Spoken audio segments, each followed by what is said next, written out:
നമസ്കാരം. സ്മിത വ്ളോഗിലേക്ക് അടുത്തതായി പറയാൻ പോകുന്നത് ഭാര്യയും ഭർത്താവും ഒരുമിച്ചിരിക്കുന്ന കാറിൽ പോയി ഒളിഞ്ഞു നോക്കി അല്ലെങ്കിൽ എത്തി നോക്കി സദാചാരം പഠിപ്പിക്കുന്ന ഒരു പെങ്കൊച്ചിൻ്റെ വീഡിയോ നിങ്ങൾ ഏവരും കണ്ടു കാണും. ഇതിനകം തന്നെ നല്ല വൈറലായിട്ടുണ്ട് ആ വീഡിയോ. എന്തായാലും സംഗതി ആ പെങ്കൊച്ചിനൊരു തെറ്റിദ്ധാരണ വന്നതാണ് സംഭവം.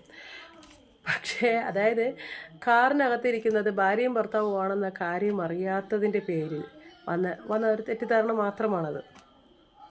ആ കണ്ട സദാചാരം പഠിപ്പിക്കലൊക്കെ ഈ തെറ്റായ ധാരണ കൊണ്ട് വന്നു പോയതാണ്. പക്ഷേ പറയാതിരിക്കാൻ വയ്യ കേട്ടോ. അല്ലെങ്കിലും ഒരാളുടെ സ്വകാര്യ ജീവിതത്തെ പറ്റി മറ്റൊരാൾക്ക് അറിയാനുള്ള ഒരു ക്യൂരിയോസിറ്റി ഉണ്ടല്ലോ, അത് വല്ലാത്തൊരു അവസ്ഥ തന്നെയാണ്. സ്വന്തം ജീവിതത്തിലേക്ക് എത്തി നോക്കാതെ മറ്റുള്ളവർ എന്ത് ചെയ്യുന്നു എന്നുള്ള ആ ഒരു ക്യൂരിയോസിറ്റി ഉണ്ടല്ലോ, അത് ഈ വീഡിയോയിൽ തന്നെ നല്ല പ്രകടമായിട്ടുണ്ട്. പോരാത്തതിന് തന്നെ നമുക്കിപ്പോൾ വേറൊന്നുമല്ല, അതായത് സദാചാരം പഠിപ്പിക്കണമെന്ന ഉദ്ദേശം നല്ലതാണെങ്കിലും ഒളിഞ്ഞു നോക്കിയതും തെറ്റിദ്ധാരണ പടർത്തിയതും ചെയ്യുന്നത് യഥാർത്ഥത്തിൽ സദാചാരമല്ല. സദാചാരം പഠിപ്പിക്കാൻ തോന്നുന്നത് അത്രയ്ക്ക് മോശമായ കാര്യവുമല്ല. സദാചാരം എന്നാൽ ശരിയായ പെരുമാറ്റം, നല്ല മൂല്യങ്ങൾ, സാമൂഹികവും വ്യക്തിപരവുമായ ഉത്തരവാദിത്യം പാലിക്കൽ എന്നതൊക്കെയാണല്ലോ എന്തായാലും. പക്ഷേ അത് ഉത്തരവാദിത്തത്തോടെയും കരുണയോടെയും മാത്രമേ ചെയ്യാവൂ, അല്ലാതെ പലയിടത്തോട്ടും ഒളിഞ്ഞു നോക്കി ചെയ്യേണ്ട ഒരു കാര്യമല്ല. അത് ഭാര്യയാണോ ഭർത്താവാണോ എന്നൊന്നും നോക്കാണ്ട് നമ്മുടെ ഒരു തെറ്റായ ധാരണയിൽ നമ്മൾ കൊണ്ടിട്ട് നശിപ്പിക്കേണ്ടതല്ല ഈ സദാചാരം എന്നുള്ളൊരു പ്രവണത. മറ്റുള്ളവരുടെ മാന്യത, സ്വകാര്യത, അവകാശങ്ങൾ ഇവയൊക്കെ മാനിച്ച് ജീവിക്കാനാണ് സദാചാരം നമ്മെ പഠിപ്പിക്കുന്നത്. ആ പെങ്കൊച്ചിന് അതറിയില്ലായിരുന്നു എന്നതാണ് പ്രധാന പ്രശ്നം. ഈ സദാചാരം എന്നാൽ എന്ത് എന്നത് പ്രത്യേകിച്ച് അവർക്ക്, ആ പെൺകുട്ടിക്ക് അതിനെക്കുറിച്ച് നല്ല അറിവില്ല ശരിക്കും പറഞ്ഞാൽ ആ ഒരു വീഡിയോ കണ്ടപ്പോഴേക്കും. പക്ഷേ ഞാൻ അതല്ല ആലോചിക്കുന്നത്, ആ പെങ്കൊച്ചൊക്കെ ഒന്നുകൂടി വളർന്നു കഴിഞ്ഞാലുള്ള അവസ്ഥ എന്തായിരിക്കും?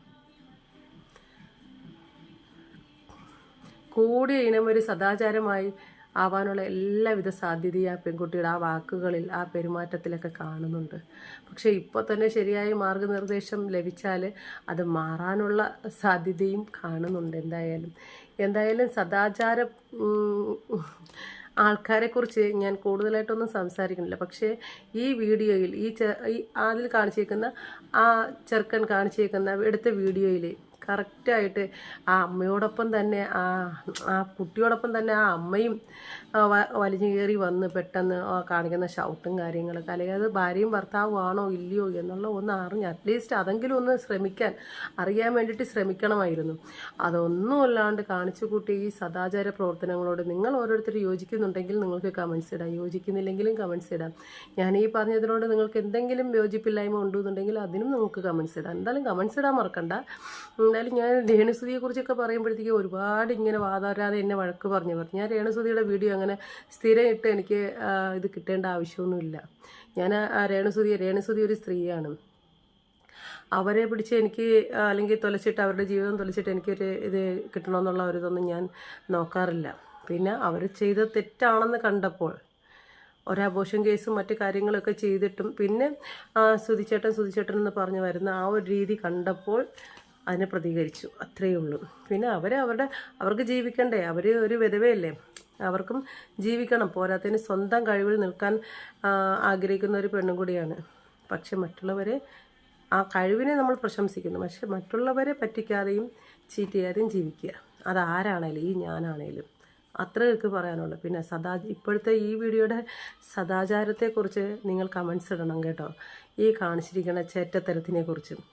ഇതൊരിക്കലും ശരിയായ ഒരു സദാചാരമല്ല. സദാചാരം എന്നാൽ എന്ന് അറിഞ്ഞുകൊണ്ട് വന്ന് സദാചാരം ചെയ്യുക, അല്ലാതെ മറ്റുള്ളവരുടെ സ്വകാര്യതയിലേക്ക് ഈ പറഞ്ഞതുപോലെ ഇപ്പോൾ ഒളിഞ്ഞു നോക്കിയിട്ട് അതിനൊരു സദാചാരം എന്ന രീതിയിൽ അങ്ങോട്ട് പ്രവർത്തിക്കുന്നത് ഒട്ടും വാല്യൂ ആയിട്ടുള്ളൊരു കാര്യമല്ല. ഭയങ്കര മോശമാണ്, ചെറ്റത്തരവുമാണ്.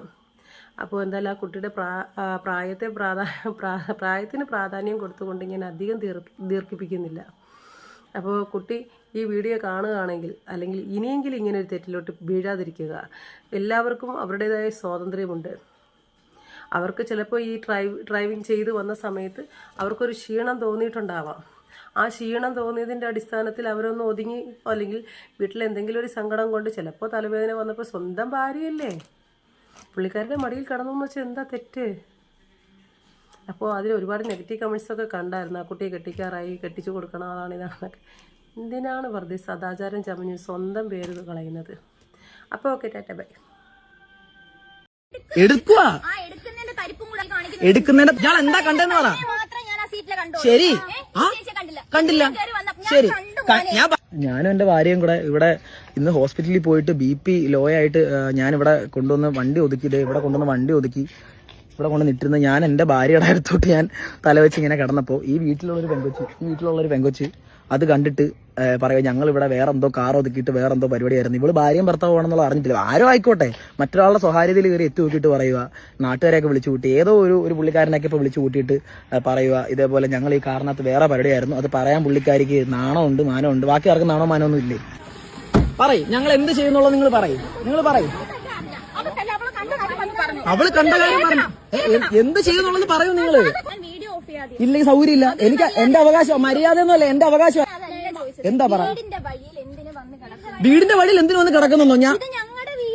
ഇയാളുടെ വീടിന്റെ വഴിയാണോ ഇത്? ഞാൻ ഹോസ്പിറ്റലിൽ പോയിട്ട് BP ലോ ആയിട്ട് വന്ന് കിടക്കുന്നു. ഇവിടെ വന്ന് കിടന്നപ്പോ ഇവര് വന്നിട്ട് നമ്മുടെ പറയാ വീടിന്റെ വാതൊക്കെ കിടന്നുകൊണ്ട് ഇവര് എന്താ കാണിക്കുന്നതെന്ന് ചോദിക്കുക. എന്താ ഇത്? എന്റെ റൈറ്റാ. എന്താ കാര്യം? അതെന്താ സംഭവം എന്നുള്ള എടുക്ക എവിടെ വരെ പോകുന്നുള്ളത് നോക്കാം. പേഴ്സണലായിട്ട് കാര്യമല്ല. ഇയാളടുത്ത് പേഴ്സണൽ സംസാരിക്കാൻ എനിക്കൊന്നുമില്ല.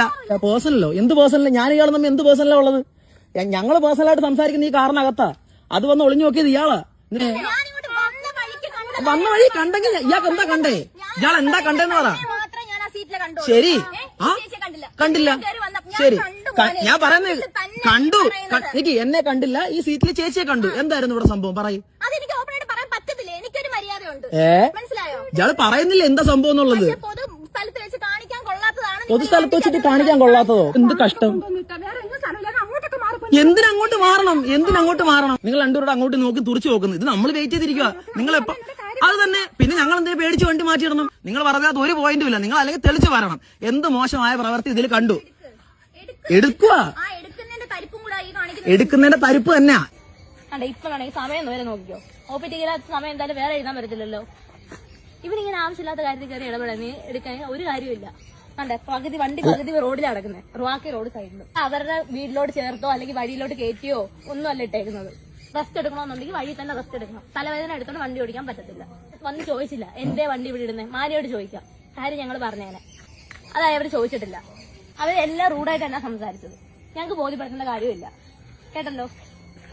വണ്ടി വിട്ടേക്കും. ഇല്ല, വണ്ടി വിട്ടേക്കും. അവള് ആരെന്ന് വെച്ച് കഴിഞ്ഞാൽ വിളിക്കട്ടെ, അടുത്ത ആളെ വിളിക്കട്ടെ. പെങ്കൊച്ച് വന്ന് നമ്മുടെ അടുത്ത് മാപ്പ് പറയാത്ത പക്ഷം വണ്ടി വിട്ടേക്കും. എല്ലാം എന്ത് കണ്ടു കഴിഞ്ഞാലും മറ്റേ കണ്ടില്ല എല്ലാരും കാണത്തുള്ളൂ. ഇവർ ഈ നമ്പരൊക്കെ വീഡിയോ എടുത്ത് വെച്ച് വീട്ടിലായാലും അല്ലെങ്കിൽ നാട്ടിലായാലും അല്ലെങ്കിൽ എന്റെ ബന്ധുക്കളോ അല്ലെങ്കിൽ എന്റെ ആൾക്കാരോ ഒക്കെ ഇത് കേട്ട് കഴിഞ്ഞാൽ വേറെ എന്താ വിചാരിക്കും? എന്നെ അറിയാവുന്നവർ കേട്ട് കഴിഞ്ഞാൽ എന്താ വിചാരിക്കും? ഞാൻ ഇവിടെ ഈ കാറും കൊണ്ടിട്ടിട്ട് വേറെ പരിപാടിയാന്നുള്ളത് വിചാരിക്കും.